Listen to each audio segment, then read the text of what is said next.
રાજ્યમાં હાલ અંગ દઝાડતી ગરમી પડી રહી છે। ઘણા શહેરોમાં તાપમાન 44 ડિગ્રી સેલ્સિયસને પાર પહોંચી ગઈ છે। આગામી 3 દિવસ દરમિયાન રાજ્યના વિવિધ વિસ્તારોમાં પારો 40થી 44 ડિગ્રીની વચ્ચે રહેવાની શક્યતા છે। અમદાવાદમાં મહત્તમ તાપમાન 43.2 ડિગ્રી નોંધાયું, જે સામાન્ય કરતાં 1.6 ડિગ્રી વધારે હતું, જ્યારે 43.6 ડિગ્રી સાથે રાજકોટ રાજ્યનું સૌથી ગરમ શહેર બન્યું।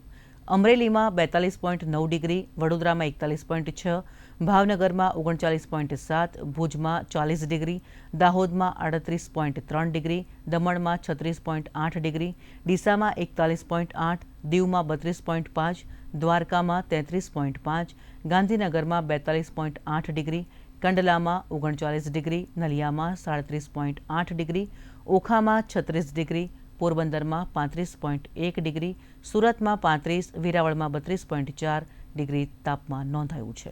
5 मई तक मौसम आमतौर पर शुष्क रहेंगे और जो उच्च अधिकतम तापमान है इसमें 2 से 3 डिग्री सेंटीग्रेड टेम्परेचर धीरे धीरे फॉल होने का संभावना रहेगा, कम होने का संभावना रहेगा।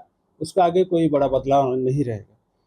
तटीय क्षेत्र में अभी जो पवन का दिशा है दक्षिण पश्चिम से पश्चिम दिशा से पवन चलने का स्थिति रहेगा और जो स्पीड रहेगा 15 से 20 नॉट।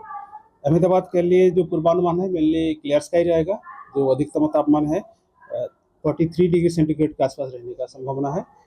और अभी जो अधिकतम तापमान का जो स्टेट का या यूनियन टेरिटरी दीव दमन दादरा नगर हवेली के लिए बोला जाए तो जो हमारा भीतरी वाला एरिया है 40 से 43 डिग्री सेंटीग्रेड तक रहने का संभावना रहेगा। और जो तटीय क्षेत्र है 35 टू 39 डिग्री सेंटीग्रेड अगले 3 दिन तक ऐसा स्थिति रहने का संभावना रहेगा।